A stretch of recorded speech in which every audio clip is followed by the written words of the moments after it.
हरे कृष्णा कृष्ण कृष्ण हरे हरे, हरे राम राम राम हरे हरे। श्री बेहद भागवतामृतम हम लोग श्रवण कर रहे थे। मंगलाचरण श्लोक, उसमें बताया था इसकी जो टीका है उसका नाम है दिग्दर्शिनी। दिग्दर्शन का मतलब क्या बताया था? 4 संप्रदाय का उदाहरण बताया था। ब्रह्मसूत्र में 550 सूत्र हैं, लेकिन जो 4 संप्रदाय के आचार्य हैं उन्होंने अपने अपने भाव के अनुसार में उनकी व्याख्या करी, तो एक देशी व्याख्या। और एक उदाहरण, जैसे श्री चैतन्य महाप्रभु जब सार्वभौम भट्टाचार्य के पास में गए थे, 7 दिन तक उन्होंने वेदांत सुनाया सार्वभौम भट्टाचार्य ने महाप्रभु को।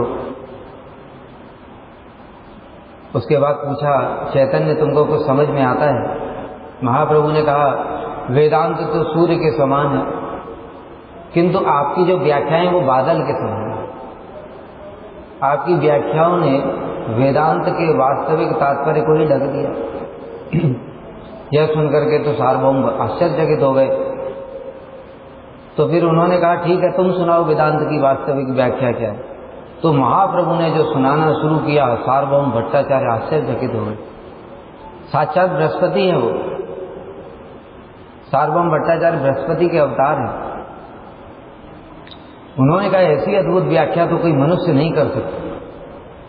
इसलिए उनके जो साले थे गोपीनाथ आचार्य, वो बार बार कहते महाप्रभु भगवान है, किंतु वो मानते नहीं थे।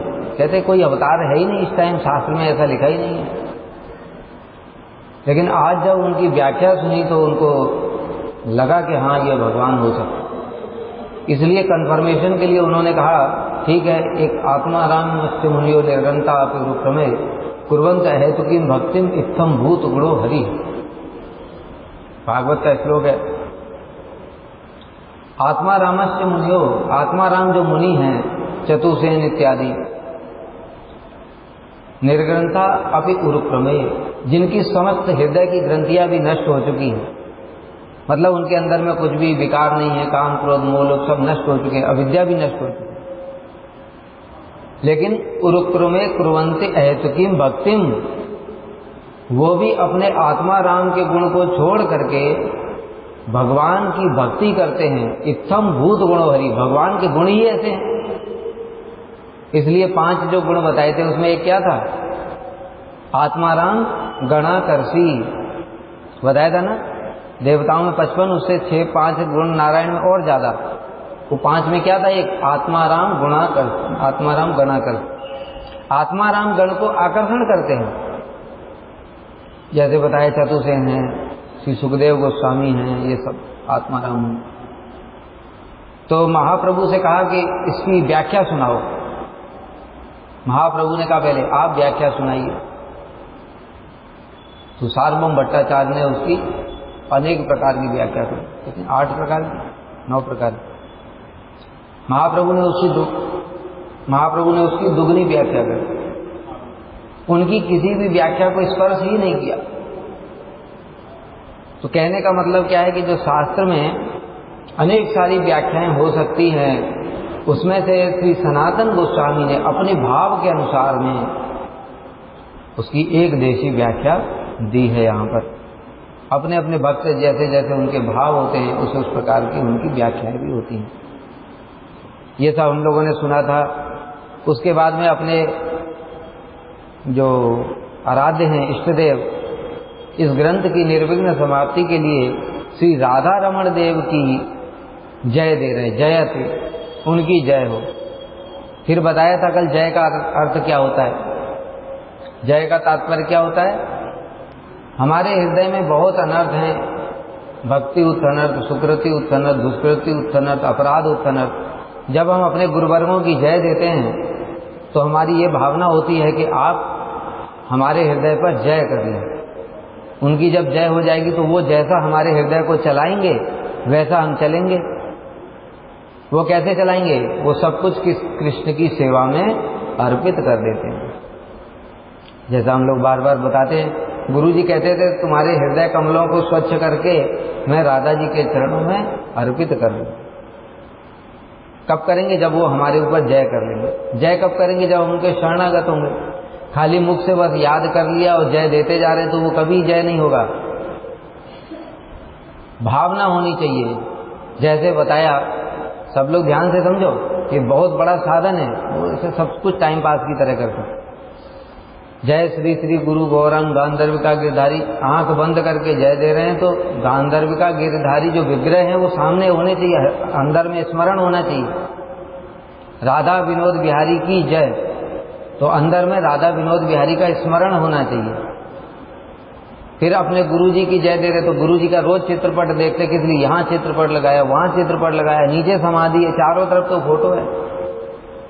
जब उनकी जय दे रहे हैं तो उनका चित्रपट हमारे हृदय में होना चाहिए। श्रील वामन गोस्वामी महाराज, उसके बाद में श्रील त्रिविक्रम गोस्वामी महाराज, श्रील स्वामी महाराज, मतलब अभी तो जय दे रहे हैं खड़े होकर के, तो सबको तो प्रणाम नहीं कर सकते। जय देते समय क्या होना चाहिए? उनको स्मरण करते हुए मन में ये भावना रखो मैं आपको साष्टांग प्रणाम कर रहा हूं। ये दूसरा श्रील वामन गोस्वामी महाराज जी की जय दी, उनको भी ऐसे। फिर श्रील त्रिविक्रम गोस्वामी महाराज जी को, उनको स्मरण करते हुए साष्टांग प्रणाम कर रहा हूँ। ठाकुर भक्ति विनोद, श्रील प्रभुपाद, उसके बाद में श्री बलदेव विद्याभूषण प्रभु की जय, उनको तो देखा नहीं है, मानसिक साष्टांग प्रणाम। श्रील विश्वनाथ चक्रवर्ती ठाकुर, श्री रूप सनातन इत्यादि षड गोस्वामी, श्री स्वरूप दामोदर रामानंद राय, गंभीरा का स्मरण होना चाहिए। गंभीरा में दोनों विराजमान रहते थे। उसके बाद हरिदास ठाकुर की जय, सिद्ध बकुल का स्मरण होना चाहिए। उनकी भजन कुटी जहां जहां पड़ती उनका स्मरण होना चाहिए।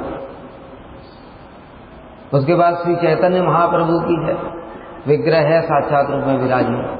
श्री कृष्ण चैतन्य प्रभु नित्यानंद पंचतत्व विराजमान है। कहां पर?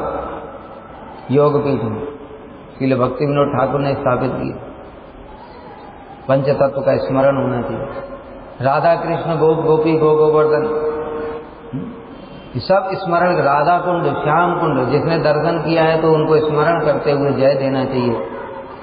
दर्शन नहीं किया तो फोटो में तो देखा होगा, फोटो भी नहीं देखा तो नाम लेकर ही, नाम राधा कुंड श्याम कुंड नाम अभिन्न है। अगर ये कोई जय दे रहा है 1 साल तक ऐसे दो, और अगर चित्त में परिवर्तन नहीं होता है तो हमारे पास आओ। शास्त्र में वर्णन है, एक बार कृष्ण को प्रणाम करने वाला तो पुनर्जन्म नहीं होता है। 10 अश्वमेध पुनर्जन्म भवाए, 10 अश्वमेध करने यज्ञ करने वाले का भी पुनर्जन्म होता है, लेकिन कृष्ण को प्रणाम करने वाले का पुनर्जन्म नहीं होता। प्रणाम अर्जुन ने किया था, देखो अर्जुन ने एक ही बार तो प्रणाम किया था, लिखा है वहां पे कहना 100 बार प्रणाम किया था। शिष्य हस्ते हम शाद इमाम त्वाम प्रपन्नम, एक बार प्रणाम किया, भगवान ने उनको विश्व रूप दिखा दिया। क्यों? शरणागत हो गए थे। अब अपनी बुद्धि नहीं चलाऊंगा, अब आपकी बात सुनूंगा। ये प्रणाम का लक्षण है। अब बताओ हमने किसको प्रणाम किया आज तक? तो कहने का मतलब है भाई कपटता का त्याग कर दो, हृदय से शरणागत हो जाओ। जैसे भी हो, गुरु वैष्णव बताए ना, इसलिए गुरुदेव के पास में भक्त लोग गए और कहने लगे गुरुदेव आप तो राधा जी के निजजन हैं, आपका चित्त सब समय राधा जी के उनकी सेवा के भाव में डूबा रहता है। हम लोग हैं कामी क्रोधी, ऐसे बिल्कुल नाली के कीड़े, हमको देख करके आपको खराब नहीं लगता? तो गुरु जी कहने लगे एक माँ का बच्चा है, वो अगर नाली में गिर पड़े तो माँ क्या उसको छोड़ देगी? क्या करेगी? उसको क्या करेगी? उसको निकालेगी, तुरंत निकाल करके नहलाएगी, कपड़े दूसरे उतार करके दूसरे नए कपड़े पहनाएगी, करेगी कि नहीं? तो कह रहे उसी प्रकार से गुरु के अंदर भी करोड़ों माताओं का प्रेम होता है। तो इसलिए कोई अगर कितना भी हृदय में कुछ भी है काम क्रोध मोह कुछ भी है, लेकिन कपटता नहीं है, तो गुरु वैष्णव उसको उसी रूप में ही स्वीकार कर लेते हैं और उसको धीरे धीरे साफ करना शुरू कर देते। अब बताया था कल कि वही जो राधा रमण जी हैं अन्य अवतारों की तुलना में सर्वोत्कर्ष से चरम सीमा को, सर्वोत्कर्ष की चरम सीमा, ये हम लोगों ने प्रातःकाल भी सुना था। उत्कर्ष समस्त अवतारों से भी, जो भगवान के अवतार हैं उनमें भी कृष्ण का अवतार का उत्कर्ष सबसे अधिक है। क्यों? बताया था कि नारायण इत्यादि जो अवतार हैं उनमें 5 गुण अधिक होते हैं और कृष्ण में उनसे भी 4 गुण अधिक हैं। कौन से? रूप माधुरी, वेणु माधुरी, लीला माधुरी और प्रेम माधुरी। ये 4 विशेष गुण होने के कारण जो कृष्ण हैं वो सर्वोत्कर्ष से विराजमान हो रहे हैं, उनसे ऊपर और कुछ भी नहीं है ना। जब कृष्ण ब्रज से मथुरा में गए उस समय मथुरा की रमणियों ने उनको दर्शन किया। उनको दर्शन करके, उनके रूप का दर्शन करके मथुरा की रमणियां कह रही हैं, गोप्यस्तपः किमचरन् यदमुस्य रूपम लावण्य सारम असमोर्दम अनन्य सिद्धम दृग्वि प्रिबंत अनुसवाभिनम दुरापम एकांत धामम यशसः श्रिय ऐश्वर्य। तो सर्वोत्कर्ष की बात कर रहे थे। रूप माधुरी, यन गोप्यस्तपः किमचरन् यदमुस्य रूपम लावण्य सारम असमोर्दम अनन्य सिद्धम। ये गोपियों ने क्या तप किया है? क्यों? क्योंकि ये जो कृष्ण का स्वरूप है असमोर्दम, इसके समान इस जगत में कोई दूसरा स्वरूप ही नहीं। लावण्य सारम, समस्त लावण्य। लावण्य किसको कहते हैं? लावण्य किसको कहते हैं? मधुरिमा, कांति, जितनी प्रकार की भी लावण्य मधुरिमा है वो सारी की सारी इस स्वरूप में विराजमान है। उसका भी ये सार है। असमोर्दम, असम ऊर्दम, जिसके समान भी कोई नहीं है तो उससे ऊपर कैसे हो सकता है? अनन्य सिद्धम, स्वतः सिद्ध है, किसी से प्राप्त नहीं हुआ। ऐसी कृष्ण की रूप माधुरी। वेणु माधुरी भी इसी प्रकार से। वेणु माधुरी जब कृष्ण बंसी बजाते हैं तो जो स्थावर जंगम है सबका स्वभाव ही विकृत हो जाता है, विपरीत स्वभाव हो जाता है। नदियों का स्वभाव क्या होता है? नदियां बहती हैं, लेकिन वो नदियां क्या होती? नद्य सदा दुग्धार मुकुंद गीतम आवर्त लक्षित मनोभाव भग्न वेगा। जैसे ही यमुना जी का जल बह रहा है और जैसे ही कृष्ण की वेणु गई यमुना जी के कान में, वो बंद हो गया। जो बहने वाली चीज, विपरीत स्वभाव हो गया ना, बहने वाली चीज रुक गई। आवर्त लक्षित, आगे से रुक गई, पीछे से पानी आ रहा है तो वो भंवर पड़ने लगे। उन भंवर में कमल लगे हुए थे, वो कमल को ऊपर आ गए और ऊपर आकर के पानी के साथ में कृष्ण के चरणों में यमुना जी ने अपनी भुजालु लहर रूपी भुजाओं के द्वारा उनको कृष्ण के चरणों में अर्पण कर दिया। ये हो गया बहने वाली चीज। और दूसरा है, देखो पर्वत, देखो पर्वत कैसा होता है? पर्वत कैसा होता है? अचल, बिल्कुल स्थिर। लेकिन जब कृष्ण गिरिराज जी के ऊपर में खड़े होकर के वेणु बजाते हैं तो गिरिराज जी पिघल जाते हैं। इसलिए तो चरण बन गए होंगे। तो पत्थर कभी पिघलता है क्या? लेकिन वो पर्वत भी पिघल जाते हैं। नंदगांव है ना चरण पहाड़ी, कामेवन में है चरण पहाड़ी, कितने स्थानों पर। ये तो हमारे सामने भगवान ने 1-2 प्रकट कर दिए। उस समय जिस समय थे उस समय तो सब जगह ही ऐसा ही था। कृष्ण के चरण चिन्ह पूरे, तभी तो बताया वृंदावनम सखी भुवो वितनोति कीर्तिम यद देवकी सुत पदाम्बुज लब्ध लक्ष्मी गोविंद वेणु मनोत्तमयूर नित्यम पेच्छा दशान वर्तान समस्त सत्य। कि ये जो वृंदावन है इसकी कीर्ति समस्त वैकुंठ से भी अधिक विराजमान हो रही है। क्यों? क्योंकि वैकुंठ में नारायण के चरण चिन्ह थोड़ी। कृष्ण यहां पर पादुका नहीं पहनते, मथुरा में भी पादुका पहन करके जाते हैं। वहां राजा है, राजा के पुत्र हैं। द्वारका में तो स्वयं द्वारकाधीश है, लेकिन वृंदावन में कोई भी पादुका नहीं पहनते। इस कारण से उनके चरण चिन्ह सब जगह पर ही अंकित हैं। ये पृथ्वी धन्य है वृंदावन, ऐसा कहाँ पर सौभाग्य? अरे ये चरण जो हैं ये तो लक्ष्मी देवी के लिए भी लब्ध हैं, किंतु लक्ष्मी देवी को प्राप्त नहीं होता। ऐसी वृंदावन की महिमा है। वृंदावनम सखी भुवो वितनोति कीर्तिम, समस्त त्रिभुवन में इसकी कीर्ति विख्यात है। ये देव की सुत पदाम्बुज लब्ध लक्ष्मी, जो लक्ष्मी जी भी जिन चरण कमलों को प्राप्त करना चाहती हैं वो तो यहाँ पर सब जगह ही अंकित। और गोविंद वेणु मनमत्त मयूर नित्यम, गोविंद की जब वेणु बजती है तो मयूर नृत्य करने लगते हैं। हिरनियां उनको सुनकर के पास में आ जाती हैं और अपने नेत्रों के द्वारा कृष्ण का अर्चन करते। कितना सुंदर वेणु, रूप माधुरी, वेणु माधुरी, लीला माधुरी, कृष्ण की जो है अनंत लीलाएं हैं, उसमें भी संत यद्यपि में प्राज्ञा लीला हस्ता मनोहरा, नहीं जाने स्मृति रासे मनो में कीदृशम भवे। भगवान स्वयं कहते हैं यद्यपि मेरी अनंत लीलाएं हैं, लेकिन जब मैं रास का स्मरण करता हूं तो मेरा मन जाने कैसा कैसा हो जाता है। ठीक, ये होगी लीला माधुरी। प्रेम माधुरी, प्रेम माधुरी में बताया था त्रुटि युगाए ते त्वाम अपश्यताम, अटद यद भवान अन्य काननम त्रुटि युगाए ते त्वाम अपश्यताम, कुटिल कुंतलम सी मुखम चते जड उदीक्षताम पश्चिम कृत दिशाम। जब आप वन को चले जाते हैं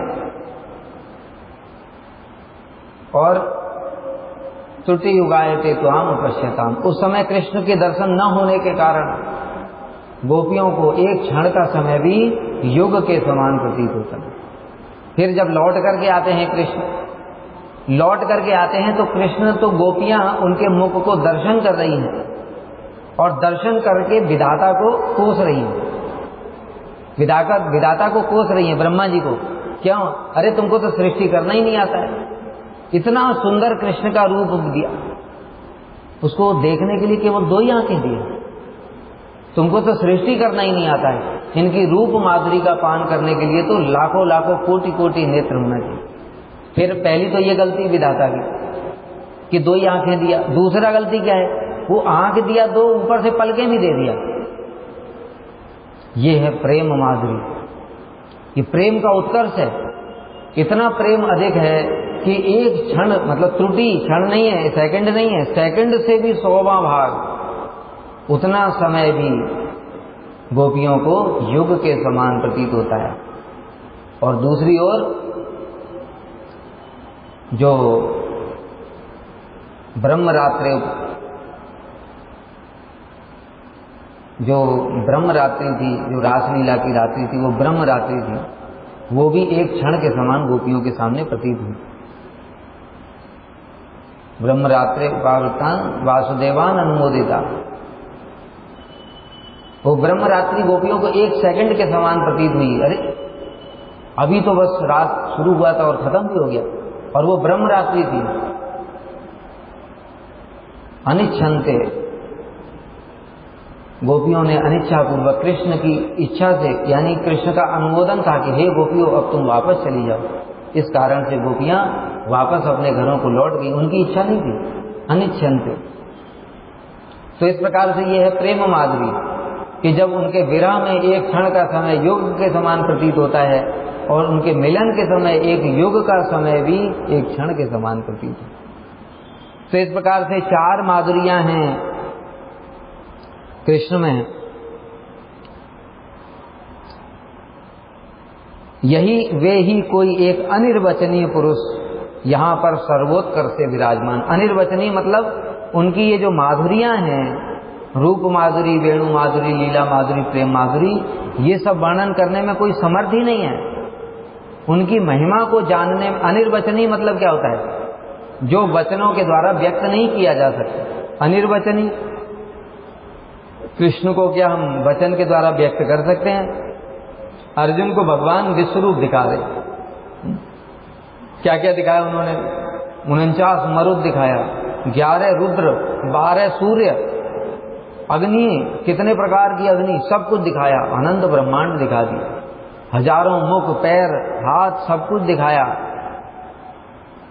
और अंत में बोला अथवा बहुनैतेन किम ज्ञातेन तवार्जुन विष्टभ्य अहम इदम कृष्णम एकांशेन स्थितो जगत। अरे अर्जुन, तुमको ज्यादा क्या बोलूं मैं, ये जितना भी तुमको दिखाया ये तो एक अंश ही है, अब क्या वचनों के द्वारा क्या व्यक्त करोगे बताओ जरा। अनंत कोटि ब्रह्मांडों का ऐश्वर्य दिखाने के बाद में कह रहे हैं ये तो एक अंश ही है, कौन वचन के द्वारा व्यक्त कर सकता है। अनंत शेष सहस्र मुखों से अनादिकाल से उनकी महिमा का कीर्तन कर रहे हैं, आज तक पूरा ही नहीं हुआ, उनको क्या वचनों के द्वारा व्यक्त किया जा सकता। इसलिए ब्रह्मा जी ने जब स्तुति की तब उसमें एक बात बताई, जानंत एव जानंत किम बहुक्त्या न मे विभो मनसो वपसो वाचो वैभवम तब गोचर। हे प्रभु, ये मूर्ख लोग ना जगत के, वो अपने आप को थोड़ा शास्त्र पढ़ करके बड़ा पंडित समझता, मैंने कृष्ण को जान लिया। ब्रह्मा जी उन दुर्भागों के ऊपर हंस रहे हैं, कहते ये मूर्ख कहीं के, अरे मैं तो सबका पिता हूं। भाई ब्रह्मा जी का दिमाग कितना है, जिन्होंने सोचो ये सृष्टि कर दी। हम लोग देखते हैं ये एक तो इतना विशाल मठ बनाया, ये इंजीनियर का दिमाग कितना बड़ा होगा, कैसा तेज दिमाग होगा, सोचते हैं कि नहीं। लेकिन ये एक बिल्डिंग बनाया, ऐसे कितने लाखों करोड़ों इंजीनियर पड़े हैं। और फिर जिसने पृथ्वी बनाया, पृथ्वी में ये सब बनाया, फिर ऐसे 14 लोक बनाए, सारे स्थावर जंगम मनुष्य। देखा एक एक तितली को देखो, एक तितली का छोटा सा पंख होता है, वो छोटे छोटे पंखों में 10 प्रकार का कलर, वो डिजाइन किसने बनाया। हम अपने आप को बताएं ना बड़े इंटेलिजेंट मानो, ऐसे ऐसे कितने कितने प्रकार के प्राणी हैं, उनको देखो जरा, अद्भुत अद्भुत एक थे। तो वो सब ब्रह्मा जी ने बनाए, और वो ब्रह्मा जी कह रहे हैं कि मैं प्रभु आपको नहीं जान पाया तन मन वचन के द्वारा, अथवा आपके तन मन वचन का वैभव मैं नहीं समझ सका, तो फिर दूसरा कोई कैसे समझ सकता है। ठीक है ना, दूसरा कोई कैसे, हम तो अल्प बुद्धि, ब्रह्मा जी के तो 4 दिमाग है, सुपर कंप्यूटर, और हमारा तो कुछ भी कंप्यूटर नहीं है। इसलिए यहां पर कह रहे हैं वे ही कोई एक अनिर्वचनीय पुरुष सर्वोत्कर्ष के साथ विराजमान। अनिर्वचनीय का मतलब क्या हुआ, जिनकी महिमा को हम वचनों के द्वारा व्यक्त नहीं कर सकते।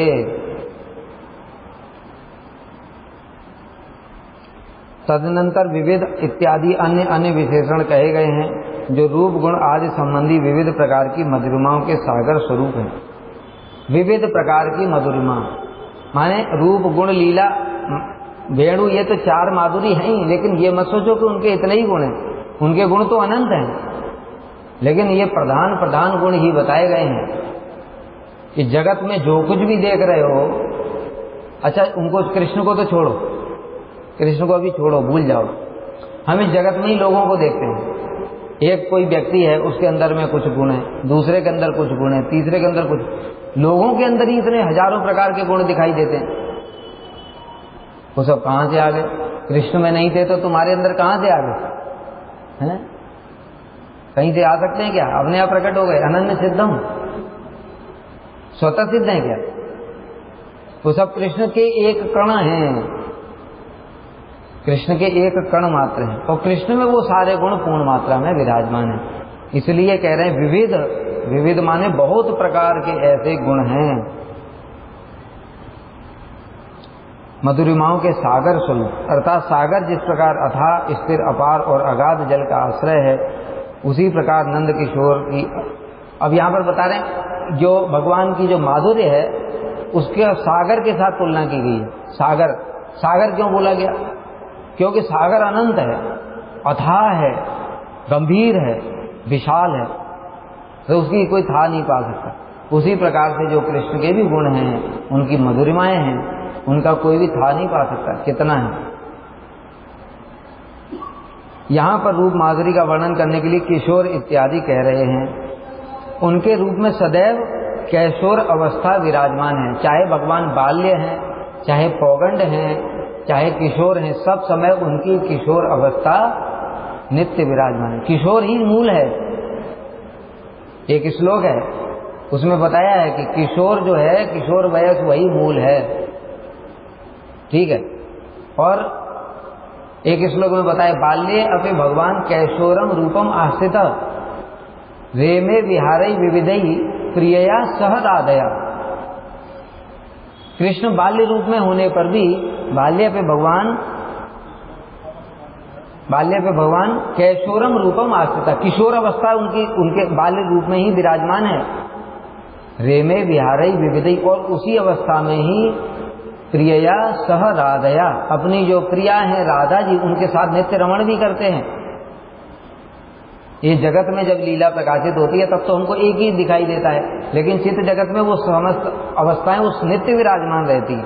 इसको हम अपनी बुद्धि से नहीं समझ सकते, अचिंत्य है हमारे, क्योंकि हमने देखा क्या, या तो कोई जैसे मैं हूं, या तो मैं किशोर ही दिखाई दूंगा या बालक ही दिखाई दूंगा, एक साथ ही तो तीन रूप तो नहीं दिखा सकता ना अपने। लेकिन भगवान के तीनों रूप नित्य विराजमान, वो हमारी बुद्धि में समझ में कैसे आए।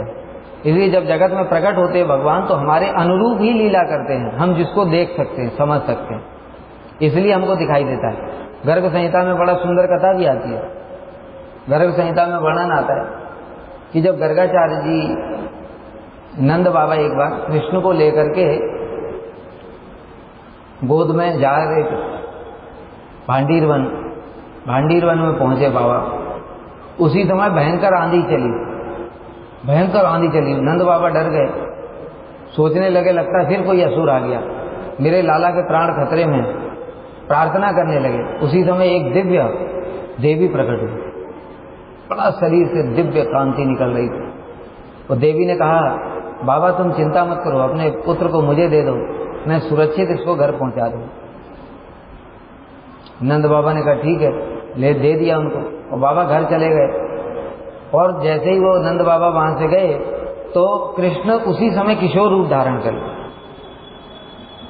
इसीलिए बताया बाल्य अभी भगवान कैशोरम रूपम आश्रिता, बाल्य अवस्था में भी किशोर रूप विराजमान, और किशोर रूप धारण कर लिया। वही फिर भांडीरवन की जो लीला है वही है, वो राधा जी थी। तो इसलिए यहां पर किशोर इत्यादि का वर्णन कर रहे हैं। रूप माधुरी जो है, सर्वोत्तम रूप माधुरी जो है वो किशोर अवस्था में ही उनकी है, जो कि गोपियों को भी आकर्षित करने वाली है। उनके रूप में किशोर अवस्था सदैव विराजमान है। वे बाल्य, तारुण्य आदि सभी अवस्थाओं में ही परम सुंदर किशोर कांति से संपन्न रहते हैं। जो अभी मैंने बताया कि चाहे वो बाल्य अवस्था हो, चाहे पौगंड अवस्था हो, कोई भी अवस्था हो, किशोर अवस्था उसमें विराजमान है। वे कभी भी काल के वशीभूत नहीं होते, सदैव नित्य किशोर रूप से विभूषित रहते हैं।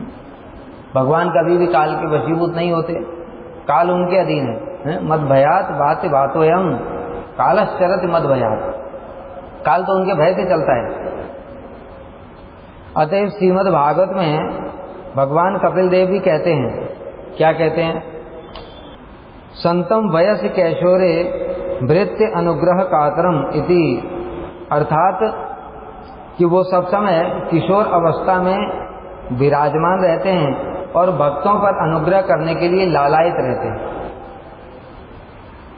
मतलब क्या हुआ, जो मधुर रस के भक्त हैं उन पर कृपा करने के लिए, उनकी इच्छाओं को पूर्ण करने के लिए भगवान सब समय लालायित रहते हैं किशोर अवस्था में।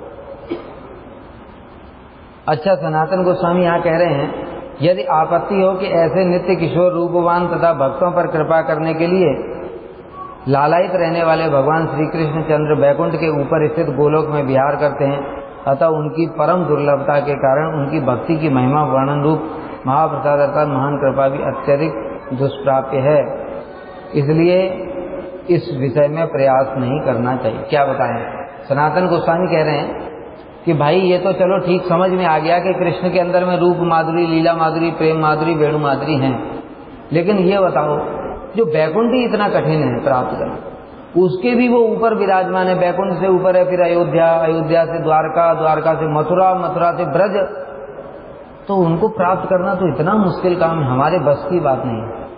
इसलिए सनातन गोस्वामी कह रहे हैं, ऐसा हम लोग सोच सकते हैं कि भाई ऐसा कृष्ण की इतनी दुर्लभता है, शास्त्र में भी बताया, मुक्ता नाम पे सिद्धा नाम नारायण परायण सुदुर्लभ प्रशांतात्मा कोटि स्वपि महाम, करोड़ों करोड़ों मुक्तों में से कोई एक नारायण का भक्त होता है। नारायण की भक्ति इतनी दुर्लभ है और उसके ऊपर कृष्ण तो और भी दुर्लभ है, इसलिए हमारे बस की बात नहीं है। इस प्रकार के प्रश्न की आशा करके श्री सनातन गोस्वामी उत्तर बता रहे हैं अब सुनो इसका उत्तर क्या है। उसका उत्तर क्या है, उनके माधुर्य के गुण जो हैं इसलिए सुलभ है। जैसे हम लोगों ने श्लोक सुना, अहो बकीयम स्तन कालकूटम जिघ्रान सया पायत अभी असाध्वी लेवे गतिम धातृजिताम तदो अन्य कंबा दयालु शरणम ब्रजेम। क्या मतलब हुआ?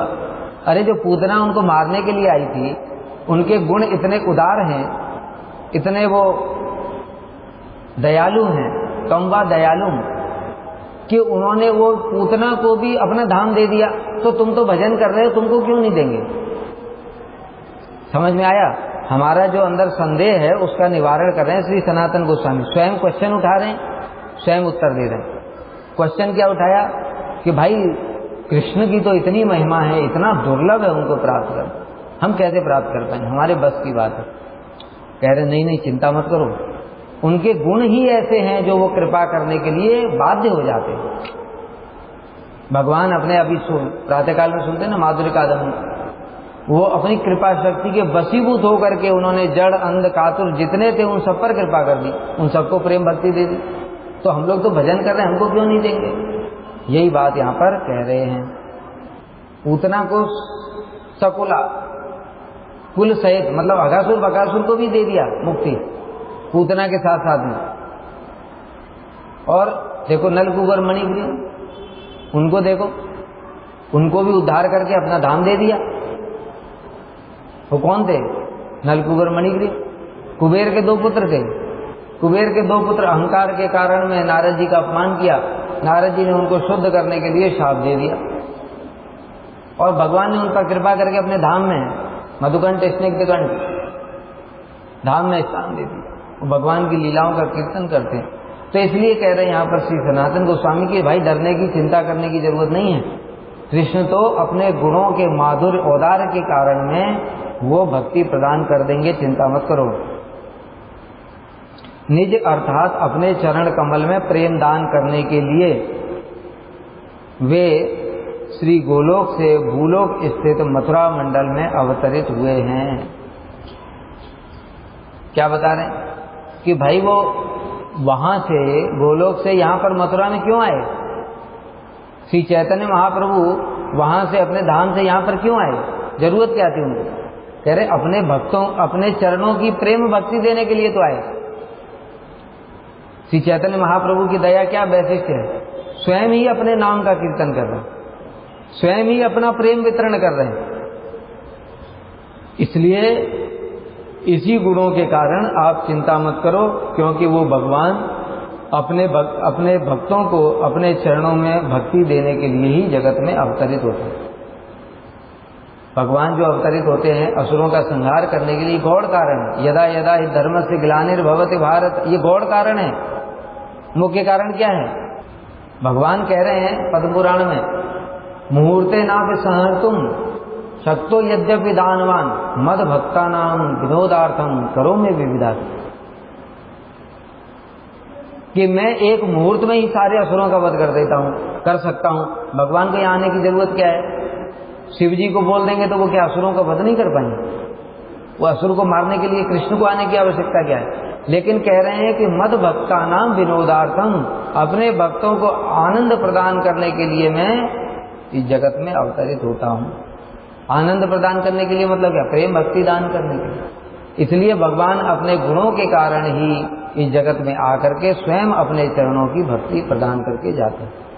इसलिए डरने की जरूरत नहीं है कि अरे ब्रजेंद्र नंदन श्याम सुंदर तो इतना कठिन है उनको प्राप्त करना, हमसे कैसे होगा? नहीं होगा, चिंता मत करो। अतः उनकी कृपा सुगमता से ही प्राप्त हो जाती है। यद्यपि कंस जैसे असुरों के संहार द्वारा भूभार हरण रूप अवतार प्रयोजन है, तथापि वो अकिंचितकर या गौड़ है। अभी जो मैंने बताया क्या, यद्यपि कंस इत्यादि को मारना भी, कंस है, अघासुर है, बकासुर है, पूतना है, सबको मारा उन्होंने, लेकिन ये क्या है? गौड़ है। सेकेंडरी, प्राइमरी क्या है? मद भक्ता नाम विनोदार्थम, अपने भक्तों को आनंद देने के लिए। और ये बात कुंती देवी भी प्रमाणित कर रही हैं। देखो कुंती देवी क्या कह रही हैं, स्तुति जो कर रही हैं कुंती देवी, उस समय कह रही हैं, तथा परमहंसानाम मुनीनाम अमलात्मनाम अमलात्म नाम भक्ति योग विधानार्थम कथम पश्येम ही स्त्रियः। क्या बोल रहे हैं? कुंती देवी कह रही हैं, हे कृष्ण, आप परमहंस निर्मल आत्मा राम मुनिगणों के प्रति भक्ति योग का विधान करने के लिए ही अवतीर्ण हुए हैं। जो परमहंस भगवान के भक्त हैं उनको कृपा करने के लिए अवतरित हुए हैं। अतएव हम स्त्री जाति होकर इस प्रकार आपको कैसे जान पाएंगे? ठीक है, हम तो स्त्री हैं, हमारा तो ज्यादा बुद्धि भी नहीं है, आप तो परमहंसों पर कृपा करने के लिए आए हैं, तो हम आपको क्या जान सकते हैं? तब श्री श्रीधर स्वामी पाद जी इस श्लोक की व्याख्या कर रहे हैं कि हे कृष्ण, आप अपने गुणों से आत्माराम जनों को आकर्षण कर उन्हें अपने भक्ति योग में लाने के लिए ही अवतीर्ण हुए हैं। क्या बताया? कि जो आत्माराम मुनि है अपनी आत्मा में ही रमण करते हैं, उनको किसी चीज की जरूरत नहीं होती, तो भगवान ने उन पर कृपा करने के लिए कि ये आत्मा में डूबे रहेंगे तो क्या होगा, इनको ब्रह्म में लीन हो जाएंगे, इसलिए उन पर कृपा करने के लिए अपने गुणों के द्वारा उनको आकर्षित करने के लिए इस जगत में अवतरित हुए। मतलब भगवान इतने दयालु हैं, सब पर कृपा करते हैं। अरे जब असुरों पर कृपा कर रहे हैं तो भक्तों पर नहीं करेंगे? इसलिए इसका अर्थ इस प्रकार से बताया। इसलिए सबसे पहले निज पदार्थ प्रेम दानावतीर्ण विशेषण के बाद प्रेम वितरण के उपकरण स्वरूप विविध मधुरिमाब्धि इत्यादि विशेषण उल्लिखित हुए। मतलब कृष्ण इस जगत में क्यों आए? निज पदार्थ प्रेम दानावतीर्ण, अपने चरण कमलों का प्रेम दान करने के लिए आए। उसके बाद में ये सब बताया कि उनके अंदर में ये सारी मधुरिमा भी है, जो असाधारण मधुरिमा 4 प्रकार की बताई। पुनः असाधारण लक्षण निर्देश करने के लिए गत इत्यादि पद द्वारा लीला माधुरी का वर्णन कर रहे हैं। अब बताए लीला माधुरी, हम लोग पहले ही सुन चुके हैं लीला माधुरी। क्या बताया था? लीला अनंत लीला है भगवान की। नमो राधिकायै त्वदीया प्रयाय, नमो अनंत लीलाय देवाय तुभ्यम। या अनंत लीला कहने से मतलब क्या? अनंत लीला मतलब क्या हुआ? यहां पर 2 प्रकार के अर्थ हैं। अनंत लीला कहने से मतलब है भगवान की अनंत लीलाएं जिनका कोई सीमा ही नहीं। दूसरा अर्थ है जो रास लीला है वो अनंत लीला है। जो रास लीला है अनंत लीला, अर्थात उसका पार कोई नहीं पा सकता, ये भी दूसरा अर्थ है। तो इस प्रकार से जो लीला माधुरी है उसका फिर वर्णन कर रहे हैं। लीला माधुरी गोपियों से अर्थात ब्रज वल्लभी गणों से जिनको नित्य प्रेम है वे उन वल्लभी गणों के वल्लभ हैं। सर्वोत्तम दशाक्षर महामंत्र वर्ग के अर्थ से यही सूचित होता है। वो गोपियों के वल्लभ हैं। किससे सूचित होता है? गोपी जन वल्लभाय स्वाहा। जो गोपाल मंत्र है उसमें क्या है? गोपी जन वल्लभाय। ठीक है, जैसे प्रणाम मंत्र में भी हम लोगों ने बताया था, उसी प्रकार से यहां भी अर्थ लेना चाहिए कि वो गोपियों के वल्लभ हैं।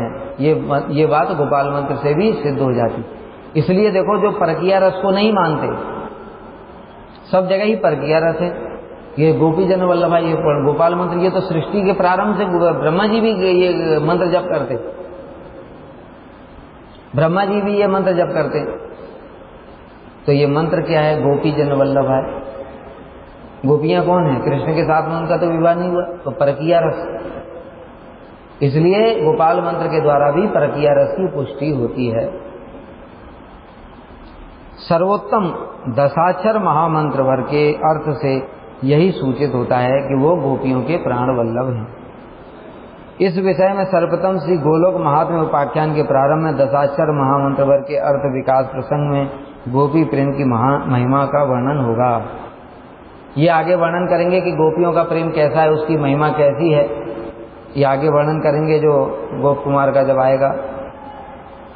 वह गोपी प्रेम परम अवस्था की सर्वोच्च सीमा को प्राप्त है। क्या बता रहे हैं? वह गोपी प्रेमी सर्वोत्तम है, क्योंकि कृष्ण उसके द्वारा ही पूर्ण रूप से वशीभूत रहते हैं। बाकी प्रेम के भी वशीभूत हैं, है ना, जैसे सख्य है, वात्सल्य है, लेकिन संपूर्ण रूप में सर्वतोभावी सब प्रकार से गोपियों के ही वशीभूत है। इसलिए वहां पर श्री कविराज गोस्वामी ने लिखा है कि कृष्ण अन्य अन्य भक्तों के लिए कहते हैं, ये यथा माम प्रपद्यन्ते तान ततः भजाम्यहम्। जो लोग मेरा जैसा भजन करते हैं मैं भी उनका ही वैसा ही भजन करता हूँ। लेकिन गोपियों के सामने हाथ जोड़ करके कह दिया, नहीं ये नहीं है। न पारे हम निर्बद्ध संयुजाम, मैं आप लोगों के ऋण से मुक्त नहीं हो सकता। मतलब कृष्ण हार गए, कहते हैं ये मेरा वचन ठीक नहीं। तो गोपियों के संपूर्ण रूप से वशीभूत है। ये यहाँ पर वर्णन किया गया है। आज यहीं तक रखते हैं, फिर आगे कल श्रवण करेंगे।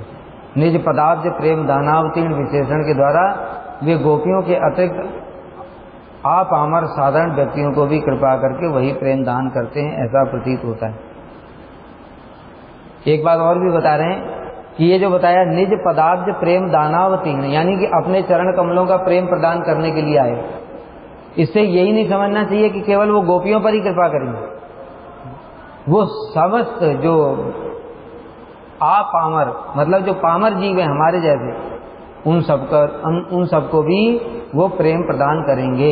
जैसे अभी बताया असुरों को भी दिया, मारकर ही दिया, लेकिन दिया तो पूतना को दिया ना, अपना धाम दे दिया। बिना प्रेम के क्या धाम में चली जाएगी? नलकुबर मणिग्रीव को दिया, बिना प्रेम के क्या धाम में चले जाएंगे? अगासुर बकासुर और महाप्रभु की तो पूछो ही मत। महाप्रभु ने तो असुरों की तो बात ही छोड़ो, जगाई मदाई जैसे उन्होंने तो पशुओं को भी दे दिया। हिरण, शेर, चीता, भालू, सांप सबको ही कृष्ण प्रेम प्रदान कर दिया। तो इसलिए यहाँ पर कह रहे हैं निज पदाब्ज प्रेम दाना अवतीर्ण, मतलब अपने चरण कमलों का प्रेम देने के लिए आए। केवल गोपियों को ही नहीं, सबको ही उन्होंने वो प्रेम प्रदान किया।